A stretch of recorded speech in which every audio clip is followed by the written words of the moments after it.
নমস্কার বন্ধুরা, আমি মৃত্যুঞ্জয় আপনাকে স্বাগত জানাই আমার এই চ্যানেল সঠিক পরামর্শে।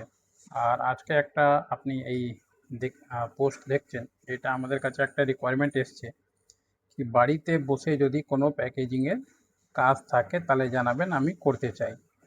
তো এরকম অনেক মেসেজই আমাদের কাছে আসে কি কোথায় থেকে নাম্বার পায়। ইউটিউবে নাম্বার আছে আমার, ফেসবুকেও আছে, ইনস্টাগ্রামেও আছে, কিন্তু এই টাইপের কোনো পোস্ট আমরা দিই না কি বাড়িতে বসে আপনি কোনো কাজ পেয়ে যাবেন বা বাড়িতে বসে আপনি মানে ভালো কাজ করে পয়সা আর্ন করতে পারেন।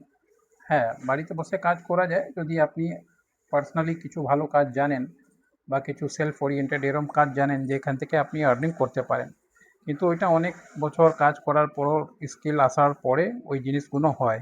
কিন্তু প্যাকেজিংয়ের কাজ যেরকম ইনি বলছেন, যেরকম ধরুন ওই যে দেখায় পেন প্যাকিং, পেন্সিল প্যাকিং বা চকলেট প্যাকিং, এই টাইপের জিনিসগুলো যেগুলো দেখবেন অনেক অ্যাডভার্টাইজমেন্টে দেখায়।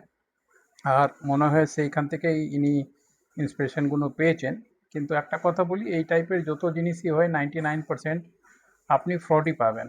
1% যদি হয় তো আলাদা ব্যাপার। তাও আবার অনেক ফ্যাক্টরি আছে দিল্লিতে, যেটা আমরা জানি, যারা ওইখানে লেবার যারা কাজ করে তাদেরকে ওরা কিছু সুবিধা দিয়ে দেয় কি হ্যাঁ, কিছু তোমার কাজ বাকি আছে তো তুমি নিয়ে গিয়ে বাড়িতে করে নিয়ে এসে আবার এখানে জমা করে দাও। কিন্তু এরম কোনো কাজ আমরা জানি না, যেটা ধরুন আপনি বাড়িতে আছেন আর আপনার বাড়িতে কেউ কাজ দিয়ে গেল আর প্যাকিংয়ের, আর তারপরে আপনাকে পয়সা দিয়ে গেল। হ্যাঁ, ধুলিয়ানে যদি থাকতেন তাহলে ব্যাপার আলাদা। ধুলিয়ানে মুর্শিদাবাদ ধুলিয়ানে যে বিড়ির প্যাকেজিংগুলো হয় বা বিড়ির যে বানানোর কাজগুলো হয়, প্যাকেজিংয়ের কাজ তো ইনবন্ড হয় কিন্তু বানানোর কাজটা বাড়ি বাড়িতে হয়। ওরা কন্ট্রাক্টর, তারা পাতা তামাক এসব দিয়ে আসে আর আপনি বানিয়ে দিয়ে যাবেন। আবার ওরা ওরা নিয়ে এসে আবার নিজের এরিয়ায় জমা করবে ফ্যাক্টরিতে, কিন্তু ওইটা লিমিটেড এডিশন। কেন কি ওইটা শুধু ধুলিয়ানের ভিতরেই হয়, ওর বাইরে হয় না। যেখানে বড় ফ্যাক্টরি আছে বিড়ির তার আশেপাশে এরিয়াগুলোতে হয়, কিন্তু বাকি জিনিসে এরম করে হওয়া মুশকিল। আর এই মেসেজটা এসছে রায়গঞ্জ থেকে। তো রায়গঞ্জে তো আরও মুশকিল, কেন কি ধরুন কলকাতার ব্যাপার একটু আলাদা। কলকাতা থেকে এটা আরও আউটার এরিয়া, ধরুন 500-600 কিলোমিটার এগিয়ে গেলে এগুলো পড়ে ইসলামপুর, ওইদিকে উত্তর দিনাজপুর, দক্ষিণ দিনাজপুর, ওই এরিয়াতে। তো ওইখানে তো আরও মুশকিল। ওইখানে এরমই ধরুন বিজনেস তো নর্মাল কিছু নেই, চাষবাস আছে, ও ছাড়া তো চাষবাসের উপরে এরম কোনো সিস্টেম পাওয়া মুশকিল যে এখানে আপনি বাড়িতে বসে কোনো কাজ করতে পারেন। বেটার হয় যদি কোনো স্কিলস শিখে নিন, কাজ শিখে নিন। যেরকম দেখুন অনেক লোক ইউটিউবে কাজ করছে, আমরাও কাজ করি।